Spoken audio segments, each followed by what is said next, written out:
अमरावती शहर police आयुक्तालयातील Bhatkuli police ठाण्याचे हद्दीमध्ये अवैध धंद्याविरोधात सातत्याने कारवाया सुरू असून या दरम्यान आज रोजी भातकुली पोलीस अधिकारी व अंमलदार यांना मोठे यश प्राप्त झाले आहे। भातकुली पोलिसांनी मिळालेल्या गोपनीय बातमीवरून आरोपित नामे भुऱ्या उर्फ राजू रामदेव खंडारे वय 32 वर्ष राहणार गणोजा देवी भातकुली तालुका भातकुली जिल्हा अमरावती याच्या जवळील गाडी क्रमांक MS 27 DN 8387 वरील सुतळीच्या फाटक्या पोत्याची पंचासमक्ष पाहणी केली असता त्यामध्ये 96 नग देशी दारू बॉबी संत्रा 180 मिलीलीटर प्रत्येकी किंमत 90 रुपये प्रमाणे रुपये 8640 एक हिरो स्प्लेंडर क्रमांक MS 27 DN 8387 किमान अंदाजे रुपये 40,000 असा एकूण रुपये 41,680 चा मुद्देमाल जप्त करण्यात आला आहे। त्यास त्याच्या ताब्यातील दारूच्या बाटल्या बाळगण्याबाबत परवाना विचारला असता त्याने नसल्याचे सांगितले। वरून सदर आरोपी विरुद्ध पोलीस स्टेशन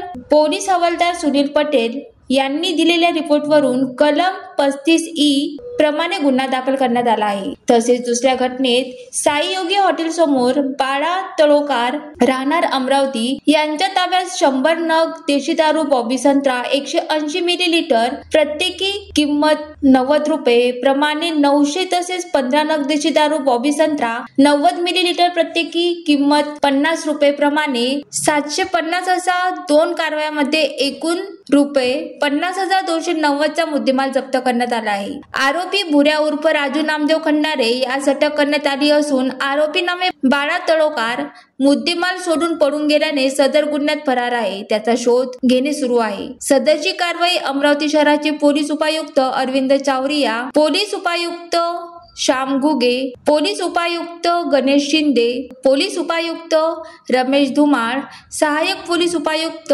संजय खताळे, सहाय्यक पोलीस उपायुक्त शिवाजी बसाटे, पोलीस स्टेशन भातकुलीचे वरिष्ठ पोलीस निरीक्षक रवींद्र राजुलवार यांच्या मार्गदर्शनाखाली पोलीस हवालदार सुनील पटेल, पोलीस कॉन्स्टेबल दलित बक्कल नंबर 1505, पोलीस कॉन्स्टेबल सुने बक्कल नंबर 1738, पोलीस कॉन्स्टेबल विवेक बक्कल नंबर 1850, पोलीस कॉन्स्टेबल प्रदीप बक्कल नंबर 1480, पोलीस कॉन्स्टेबल सरला 1366 यांनी केली आहे। पुढील तपास सुरू आहे। Vidarbha city news Amravati.